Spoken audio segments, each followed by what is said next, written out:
సహజంగా ఏదైనా దేశంలో అంతర్యుద్ధం జరుగుతున్నా, రెబల్స్ రెచ్చిపోతున్నా, ప్రభుత్వాలు పడిపోతున్నా భారత్ సైలెంట్గా ఉంటుంది. తటస్థంగా ఉంటుంది. మరి సిరియాలో జరుగుతున్న ఈ పరిణామాల నేపథ్యంలో భారత్ ఏ రకంగా వ్యవహరించవచ్చు, వైఖరి ఏ రకంగా ఉండే అవకాశం ఉంది? మొదలు మీరు చెప్పిన ఇంట్రొడక్షన్ నిజం కాదు. మనమేం తటస్థంగా లేము. బంగ్లాదేశ్లో తటస్థంగా ఉన్నామా? పక్కనే జరిగిన పరిణామం ఉంది కదా. ఏం భారత్ చేసింది లేదు. మన ఏం చేయడం ఏంటి? షేక్ హసీనాకి ఆశ్రయం వేయడం అంటే తటస్థంగా ఉండడం అవుతుందా? సో మీకు మనం let's not make wrong conclusion. So ఎక్కడ ఘర్షణలు జరిగినా భారతదేశం తటస్థంగా ఉంటాం అనేది నిజం కాదు. శ్రీలంక ఎగ్జాంపుల్ మీకు శ్రీలంకలో కూడా తటస్థంగా వెళ్ళాము. ఇండియా పీస్ కీపింగ్ ఫోర్స్ పంపించాం. దానికి చాలా హిస్టరీ ఉంది. శ్రీలంకలో కూడా శ్రీలంకలో ఏమి తిరుగుబాట్లు జరగలే కదా. శ్రీలంకలో మిలిటరీ తిరుగుబాట్లు జరిగాయి. శ్రీలంకలో ఎలక్షన్ జరిగి అక్కడ ప్రభుత్వం అధికారంలోకి వచ్చింది. అనుప్ కుమార్ దిస్ నాయకత్వం. మనం ఎట్లా జోక్యం చేసుకుంటాం? సో మీకు మాల్దీవ్స్లో ప్రభుత్వం పతనం అయితే ఇండియన్ ఆర్మీ పోయి కదా అక్కడ మాల్దీవ్స్ ప్రభుత్వాన్ని కాపాడింది. ఇండియన్ ఆర్మీ ఎంటర్ అయి ఉండకపోతే మాల్దీవ్స్లో ప్రభుత్వం అంతకుముందున్న ప్రభుత్వం నిలబడేది కాదు. ఇప్పుడు అందుకే లేటెస్ట్గా వచ్చిన అధ్యక్షుడు ఫిట్ ఇండియా వెళ్ళిపోవాలి అనే నినాదంతో గెలిచాడు. మళ్ళీ ఈ మధ్య కొద్దిగా మార్పు వచ్చింది. అందువల్ల భారతదేశం ఎప్పుడూ కూడా తటస్థంగా లేదు. రాంగ్ అది. సో మనం ఇండిపెండెంట్గా మన స్ట్రాటజిక్ మీకు అందుకే బంగ్లాదేశ్ ఉదాహరణ చెప్పాను, మాల్దీవ్స్ ఉదాహరణ చెప్పాను, శ్రీలంకలో ఆ సివిల్ వార్ జరుగుతే ఈ విషయంలో కూడా భారతదేశం యాక్టివ్గానే పోయింది. దానికి కదా రాజీవ్ గాంధీ మా ఎల్టీటీ దాడుల్లోనే కదా చనిపోయింది. సో అందువల్ల ఇక్కడే కదా ఈవెన్ నేపాల్ పరిణామాల్లో కూడా మనం తటస్థంగా వెళ్ళాము. ప్రతి సందర్భంలోనూ మన ఇంట్రెస్ట్లను మనం కాపాడుకున్నాం. సో అందువల్ల ఎప్పుడూ తటస్థంగా లేము, ఉండము కూడా. ఎందుకంటే ఇండిపెండెంట్గా ఉండడం వేరు, తటస్థంగా ఉండడం వేరు. అందువల్ల మీకు బంగ్లాదేశ్ పరిణామాల్లో మనం ప్రత్యక్షంగానే షేక్ హసీనాకు ఆశ్రయం ఇచ్చాం. ఇవాళ బంగ్లాదేశ్లో అధికారంలోకి వచ్చిన వారికి అభ్యంతరమే అది కదా. మీరు షేక్ హసీనాకు మద్దతు ఇచ్చారు, తటస్థంగా ఉంటే మన మీద జోలికి ఎందుకు వస్తారా అనే రాదు. అసలు మీకు బంగ్లాదేశ్లో అసలు ఇండియా మీద వ్యతిరేకత ఉండడానికి అవకాశం లేదు. మనం తటస్థంగా ఉంటే మనము ఒక రోల్ ప్లే చేసినప్పుడే అక్కడ పొలిటికల్ ఫోర్స్ డివైడ్ అవుతాయి. ఇప్పుడు నేపాల్లో కావచ్చు, బంగ్లాదేశ్లో కావచ్చు, మాల్దీవ్స్లో కావచ్చు, శ్రీలంకలో కావచ్చు, మనం రోల్ ప్లే చేసినాకనే మనకు అనుకూలంగా ఒక సెక్షన్, మనకు వ్యతిరేకంగా ఇంకో సెక్షన్ ఎమర్జ్ అయింది. అందువల్ల మనకు రష్యా యుక్రెయిన్ వార్లో మనము ఒక రకంగా డిస్టెన్స్ మెయింటైన్ చేసిన మాట నిజం. ఎందుకు మెయింటైన్ చేస్తామంటే అది మన స్ట్రాటజిక్ ఇంట్రెస్ట్. ఇప్పుడు రష్యా మనకు మిత్రదేశం. సో రష్యాతో మనకు లాంగ్ స్టాండింగ్ డిఫెన్స్ రిలేషన్స్ ఉన్నాయి. సో మీకు ఉక్రెయిన్తో కూడా మనకు సంబంధం. అందువల్ల మనం వార్ను సపోర్ట్ చేయలే. అదే సమయంలో అమెరికా విధించిన ఆంక్షల్లో కూడా మనం అంగీకరించలేదు. ఎందుకంటే మనకు అమెరికాతో మంచి రిలేషన్స్ ఉన్నాయి, రష్యాతో కూడా మంచి రిలేషన్స్ ఉన్నాయి.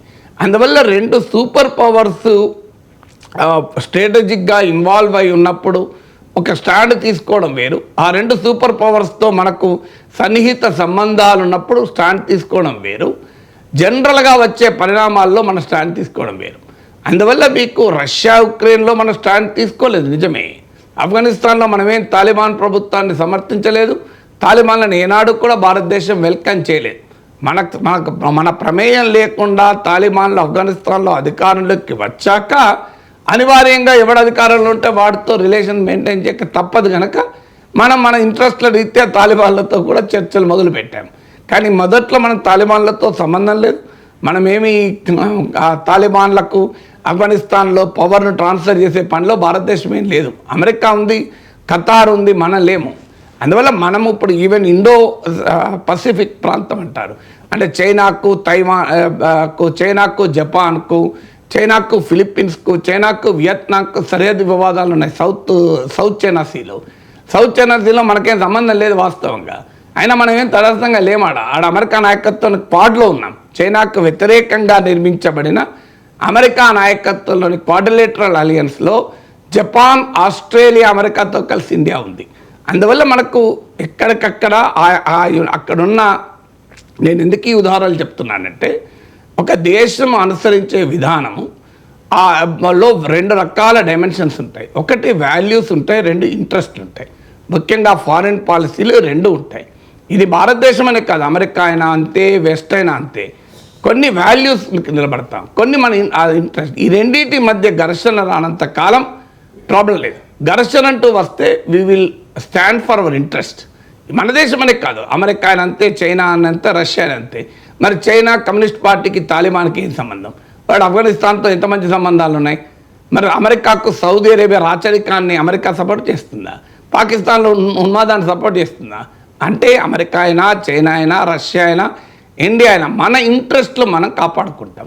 మన ఇంట్రెస్ట్లకు ఇది ఉపయోగపడుతుంది అంటే ఆ స్టాండ్ తీసుకుంటాం. రష్యా యుక్రెయిన్ వార్లో ఆ స్టాండ్ ఎందుకు తీసుకున్నాం? మనకు రష్యా చీప్ ఆయిల్ సప్లై చేసింది, రష్యాతో మనకి హిస్టారికల్గా సన్నిహిత సంబంధాలు ఉన్నాయి.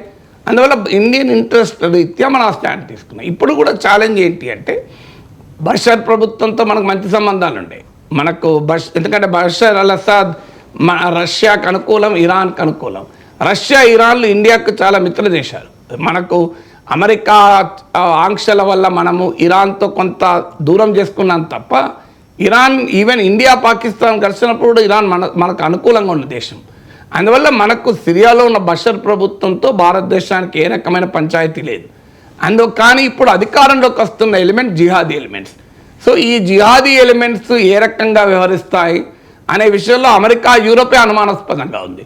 కానీ అమెరికా దృష్టిలో ఏంటంటే మనకు ఉపయోగపడే జిహాదీలు అయితే ప్రాబ్లం లేదు, వాళ్ళని ఏం జిహాదీలు అన్నారు. ఇప్పుడు మీకు తాలిబాన్లతో ఎలా మరి అమెరికా ఒప్పందం చేసుకునే కదా బయటకు వచ్చింది. తాలిబాన్లకు ఒక రకంగా అధికారాన్ని అప్పచెప్పి వచ్చింది అమెరికా. అంటే అమెరికా స్వభావం ఏంటి? ఆడు జిహాదీ కావచ్చు, ఏమైనా కావచ్చు, నాకు ఉపయోగపడితే జిహాదీ కాదు, నాకు ఉపయోగపడకపోతే జిహాదీ అంటాడు. బిన్ లాడెన్ అయినా మంచిదే. సో అమెరికా స్టాండ్ అది. కానీ భారతదేశానికి, అమెరికాకు ఉపయోగపడేది భారతదేశానికి ఉపయోగపడేదని లేదు కదా. ఇప్పుడు ఈ అల్జలానికి పాకిస్తాన్కు కూడా ఈ మిలిటెంట్ హెచ్టిఎస్కు పాకిస్తాన్తో కూడా మంచి సంబంధాలు ఉన్నాయంటారు. ఇప్పుడు ఈ కొత్తగా వచ్చే మిలిటెంట్ వెనకాల టర్కీ ఉంది. టర్కీ చాలా సందర్భాలు ఈ మధ్య మనకు టర్కీ కొంత మంచి సంబంధాలు వస్తున్నాయి. కానీ టర్కీ మొన్న లేటెస్ట్ సందర్భం మినహా ప్రతిసారి యునైటెడ్ నేషన్ వేదికమైన కశ్మీర్, పాకిస్తాన్తో పాటు కశ్మీర్ అంశాలు ఏవనైతే టర్కీ. సో ఇటీవల టర్కీ ఎర్త్క్వేక్లో భారతదేశం చాలా క్రియాశీలకంగా సహకారాన్ని అందించాక కొంత మారింది. కానీ టర్కీ అధ్యక్షుడు ఎర్డగాన్ ఇస్లామిక్ ప్రపంచానికి నాయకుడు కావాలి అని ప్రయత్నం చేస్తున్నాడు. అందువల్ల మీకు ఇవాళ సిరియాలో అధికారంలోకి వచ్చింది ఇస్లామిస్ట్ ఎలిమెంట్స్.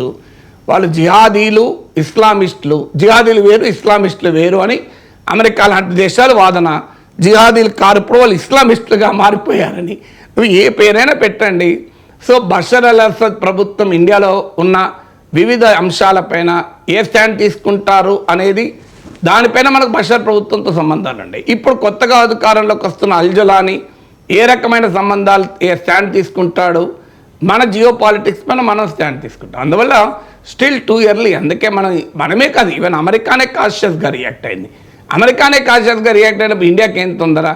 మనకేమన్నా పక్కనే ఉన్నామా? మనం ఏమన్నా మరి పక్కనే ఉంటే మనకు తొందర.